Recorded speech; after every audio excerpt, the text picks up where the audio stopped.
Magandang araw po sa inyong lahat. Narito po tayo ngayon sa Camarines Norte Police Provincial Office para sa launching and signing of Memorandum of Understanding for Project Magilas o magiting na alagad ng batas, gabay at inspirasyon upang linangin ng lubos ang kaalaman sa Aikido para sa ligtas na sambayanan at pamahalaan.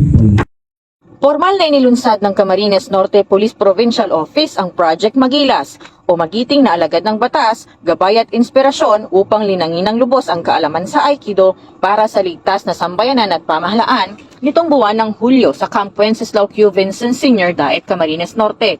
Dinalhan ito ng mga pulis mula sa iba't ibang municipal police stations, provincial mobile force companies at mga force multipliers. Nagbigay ng mensahe sina Police Colonel Dave A. Mejia, Acting Provincial Director, at Dr. Sara Aviado, kinatawan ng pamahalaang panlalawigan ng Camarines Norte na nagpahayag ng suporta sa programa. Nakiisa rin si Grandmaster Monching J. Gavileño, founder ng Tapondo o Combat Aikido, na nagsagawa ng demonstrasyon ng mga pangunahing teknik sa Aikido.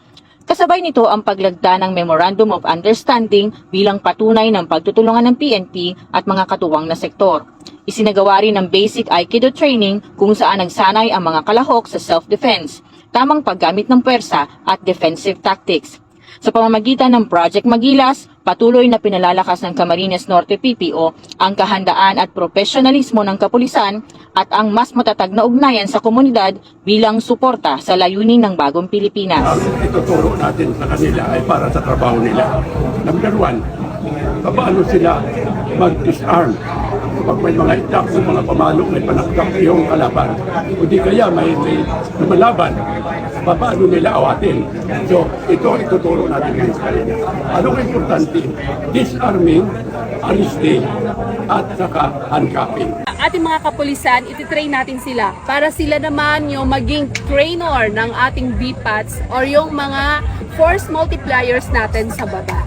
And idagdag na rin natin dito yung mga kabataan natin na gustong matuto ng isang self-defense. So, yun ang hinahandaan natin sa ngayon. Mula dito sa Camarines Norte Police Provincial Office, ako po si Engineer Catherine Baitnam, nag-uulat para sa Police News Network. Bagong PNP para sa bagong Pilipinas.